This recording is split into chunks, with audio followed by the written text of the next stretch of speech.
दोस्तों, तो अब रूसी एयरोस्पेस इंजीनियरिंग की पराकाष्ठा और 5वीं पीढ़ी के फाइटर जेट्स की दौड़ में रूस का सबसे और उन्नत प्रयास Su-57, जिसे पहले PF-A और फिर T-50 के नाम से जाना जाता था, आधुनिक युद्धक विमानों की श्रेणी में एक ऐसा बहुआयामी स्टील्थ, सुपरमैनबल और बहुउद्देशीय लड़ाकू विमान है जिसने अपने डिजाइन, टेक्नोलॉजी और मिशन क्षमताओं के दम पर वैश्विक सैन्य संतुलन को चुनौती दी है।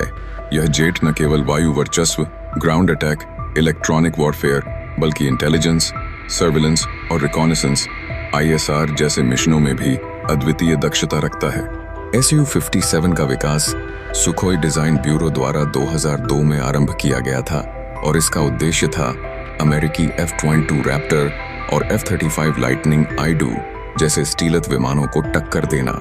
इस लड़ाकू विमान की सबसे प्रमुख विशेषता इसकी स्टील्थ तकनीक है, जो रडार पर इसकी दृश्यता को बेहद कम कर देती है। इसकी वायुगत गतिकीय डिजाइन, अत्यधिक angular air frame, engine inlets और रडार अब्सॉर्बिंग मटेरियल्स की मदद से यह दुश्मन के रडार से बचने में सक्षम है। Su-57 में AL-41F1 इंजन लगा है जो सुपर क्रूज की सुविधा देता है, यानी यह बिना आफ्टर बर्नर के सुपरसोनिक स्पीड पर उड़ सकता है। साथ ही इस विमान के लिए नया इंजन इस दिल्ली 30 विकसित किया जा रहा है, जो इसे 6ठी पीढ़ी के स्टैंडर्ड के और भी करीब लाएगा। इसकी सुपर मैनरेबिलिटी को थ्रस्ट वेक्टरिंग नोजल्स और एडवांस्ड फ्लाइट कंट्रोल सिस्टम से बढ़ाया गया है, जिससे यह किसी भी दिशा में पल भर में घूम सकता है। डॉग फाइट्स में अपराजा साबित हो सकता है। अगर आपको यह वीडियो पसंद आ रही हो तो वीडियो को लाइक करें और साथ ही साथ चैनल को सब्सक्राइब करें, क्योंकि यह आपके लिए केवल 1 सेकंड का काम है, लेकिन इससे हमारी काफी बड़ी मदद होती है। तो चलिए वीडियो में आगे बढ़ते हैं। इस विमान की एवोनिक्स प्रणाली एकीकृत है और यह data link multi spectral sensor fusion active phased array radar ASA, infrared search and track IRST और इलेक्ट्रॉनिक काउंटर मेजर्स से लैस है।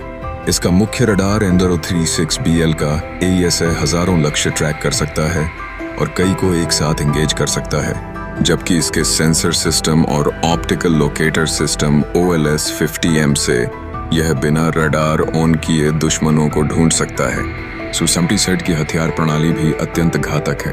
इसमें इंटरनल वेपन बेस हैं जो इसकी स्टील बनाए रखते हैं। साथ ही इसमें R-77, R-74M air to air मिसाइलें, KAB सीरीज की स्मार्ट बम्स, KH केयरफ्री में AMK-2 क्रूज मिसाइल और नवीनतम हाइपरसोनिक हथियार भी ले जाए जा सकते हैं। इसकी अधिकतम गति 2 मार्क है और इसकी रेंज लगभग 3-500 किमी है। इसके अंदर 30 मिमी की एक GSH-30A तोप भी लगी होती है। Su-57 केवल तकनीकी रूप से ही नहीं, रणनीतिक रूप से भी एक गेम चेंजर है। यह एक मल्टी रोल प्लेटफॉर्म है जिसे एकल पायलट द्वारा उड़ाया जा सकता है। इसकी कॉकपिट में glass cockpit design, helmet mounted display और हेड्स अप डिस्प्ले जैसे अत्याधुनिक इंटरफेस हैं। रूस इसे AI इंटीग्रेटेड स्वार्म ऑपरेशंस और मानव ड्रोन टीमें बनाने के लिए S-70 ओखोटनिक UCAV के साथ जोड़ रहा है, जिससे यह 6th जनरेशन क्षमताओं की ओर अग्रसर है। इस जेट की लागत लगभग 35-40 मिलियन है, लेकिन यह अपने सभी समकालीन प्रतिद्वंद्वों की तुलना में अधिक फीचर्स ऑफर करता है। इसका प्रोटोटाइप 2010 में पहली बार उड़ान भरा और 2020 में यह रूस की वायुसेना में सेवा में शामिल हुआ। यह भारत के साथ संयुक्त रूप से FGFA 5th generation fighter aircraft कार्यक्रम के तहत विकसित किया जा रहा था, लेकिन बाद में भारत ने इससे हटने का निर्णय लिया। Su-57 की तैनाती ने नाटो देशों को चिंतित कर दिया है, क्योंकि यह पश्चिमी हवाई वर्चस्व के लिए एक गंभीर चुनौती बन सकता है। इसकी डिजाइन में low observability, highly integrated sensor suite और AI ड्रिवन डाटा प्रोसेसिंग शामिल है। इसकी रक्षा प्रणालियां ऑटोमेटिक रूप से इनकमिंग थ्रेट्स का पता लगा सकती हैं और काउंटर मेजर तैनात कर सकती हैं। इसके ECM और रडार जैमिंग क्षमताएं इसे बेहद शक्तिशाली बनाती हैं। Su-57 भविष्य के युद्ध क्षेत्र के लिए तैयार है। यह साइबर इलेक्ट्रॉनिक युद्ध में दक्ष है। इसकी नेटवर्क सेंट्रिक वॉरफेयर में भागीदारी इसकी ऑपरेशनल कुशलता को और बढ़ाती है। रूस इस विमान के कई संस्करण जैसे SA-57 और निर्यात संस्करण SA-57 विकसित कर रहा है, जिससे यह अंतर्राष्ट्रीय बाजार में प्रतिस्पर्धा कर सके। यह विमान रूस के सैन्य शक्ति और तकनीकी श्रेष्ठता का प्रतीक है और आधुनिक एयरोस्पेस युद्ध की परिभाषा को पुनः लिख रहा है। इसकी उपस्थिति न केवल रूस की सैन्य क्षमता में इजाफा करती है, बल्कि वैश्विक सामरिक संतुलन को भी प्रभावित करती है।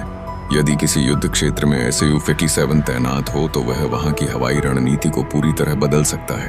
इसकी घातकता स्टील और मल्टी डोमेन क्षमताएं इसे 21वीं सदी के सबसे खतरनाक और उन्नत फाइटर जेट्स में से एक बनाती हैं। सुफ्टीसैट की सबसे क्रांतिकारी विशेषता यह है कि यह data centre in the sky की तरह काम करता है, जो युद्ध क्षेत्र की रियल टाइम तस्वीर बनाकर अन्य प्लेटफॉर्म्स को ट्रांसमिट करता है। इसकी एआई समर्थित प्रणाली पायलट को निर्णय लेने में सहायता करती है और लक्ष्य चयन, हथियार लॉन्च और रक्षा काउंटर मेजर ऑटोमेटिकली प्रबंधित करती है।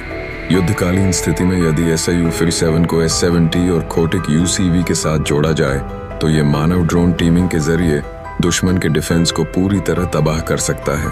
पायलट SU-57 से बैठकर कई UCVs को नियंत्रित कर सकता है, जो जंग के मैदान में गुप्त रूप से प्रवेश कर इलेक्ट्रॉनिक हमले, रिकॉनेसेंस और आत्मघाती हमले तक कर सकते हैं।